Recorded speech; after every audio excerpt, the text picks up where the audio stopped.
Hi everyone. तो आज बात करेंगे, जैसे कि आज है 30 सितंबर।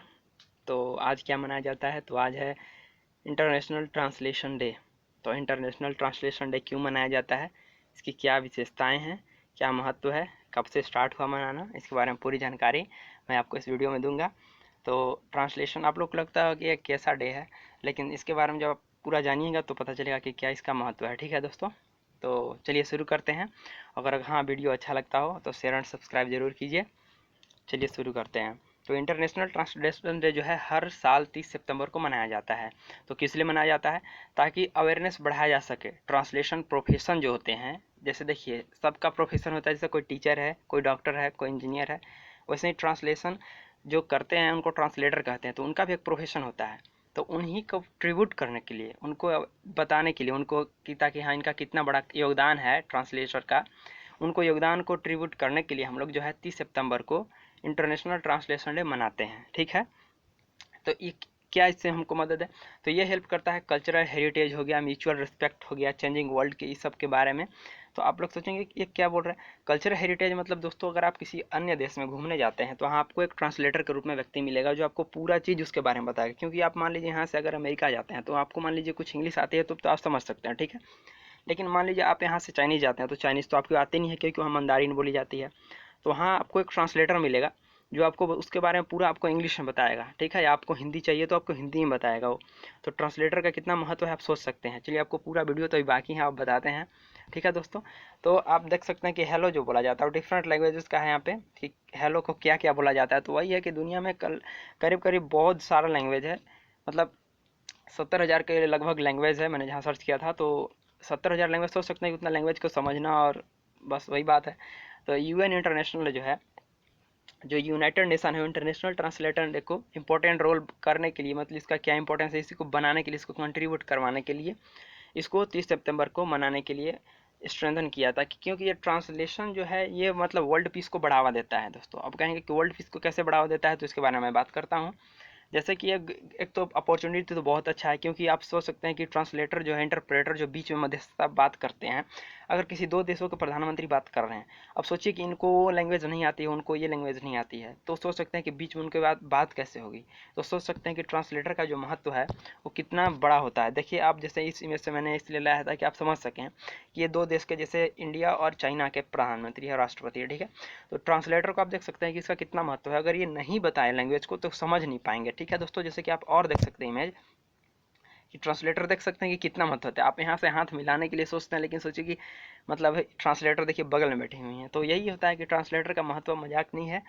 क्योंकि अगर ट्रांसलेटर ना हो तो एक दूसरे देश के बारे में आप जान नहीं सकते हैं, उनके कल्चरल को, हेरिटेज को, सिक्योरिटी पर्पस, मतलब पूरा ले करके सोचिए। तो देखिए कि साथ साथ में चलते हैं ट्रांसलेटर जो हैं, देख सकते हैं ट्रांसलेटर का महत्व आप देख समझ सकते हैं, इमेज से समझ सकते हैं। तो ट्रांसलेशन क्या है?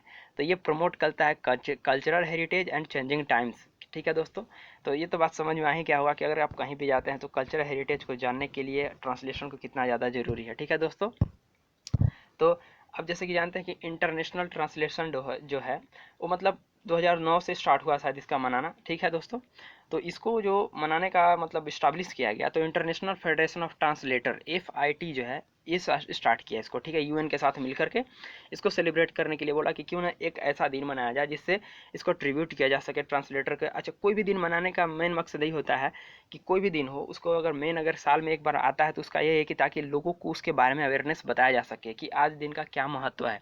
क्योंकि लोग तो अपने में ऐसे ही बसे रहते हैं, लेकिन अगर लोगों को पता चले कि हाँ ट्रांसलेटर के बारे में क्या महत्व है, तो उससे पता चलेगा कि हाँ इनका भी कुछ महत्व होता है हमारे जीवन में।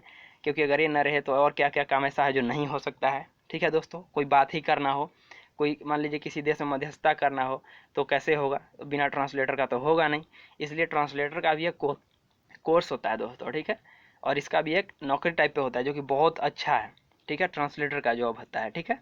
तो ये बैरियर को खत्म करते हैं, एक दो जो लैंग्वेज है उसके बैरियर को खत्म कौन करता है? तो ट्रांसलेटर। सोच सकते हैं कितना बड़ा रोल है इनका।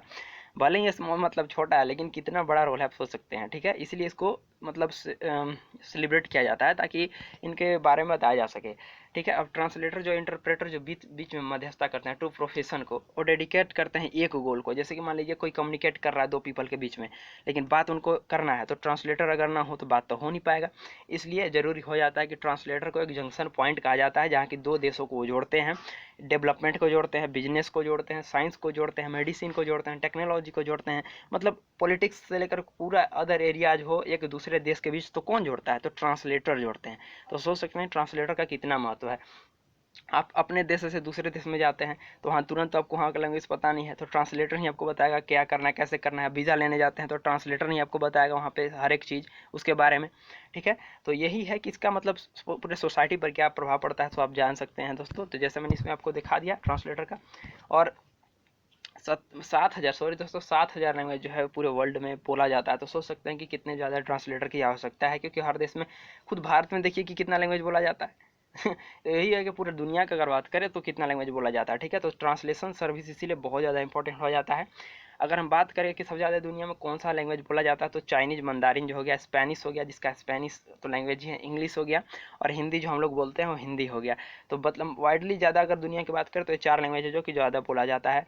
और अगर बात करें first decade of 21st century, तो 75% book were translated into French and German, मतलब फ्रेंच और जर्मन का बुक को 75% को ट्रांसलेट किया गया है, लेकिन 5% ही चाइनीज़ का किया गया, जो कि चाइनीज़ वर्ल्ड में सबसे ज़्यादा भाषा बोली जाती है मंदारिन, उसको सिर्फ 5% ही ट्रांसलेट किया। क्यों? क्योंकि इतना ट्रांसलेटर अभी है नहीं चाइनीज़ के जो हैं, और उसके लैंग्वेज को ट्रांसलेट करने के लिए, और इतना ज़्यादा ट्रांसलेटर नहीं हो पा रहे हैं, क्योंकि थोड़ा सा हार्ड भी लैंग्वेज होता है। और जैसे स्पेनिश होता है दोस्तों, तो सबसे अगर इजी लैंग्वेज सीखने का कोई है तो स्पेनिश बोला जाता है। तो ठीक है दोस्तों, तो यही था ट्रांसलेटर और उसके पूरे बारे में, वर्ल्ड इंटरनेशनल ट्रांसलेशन डे के बारे में। अच्छा लगा होगा तो उसको प्लीज़ शेयर एंड सब्सक्राइब जरूर करें मेरे चैनल को, ताकि और इसमें इससे वीडियो लाता रहूँ। ठीक है दोस्तों, तो थैंक यू।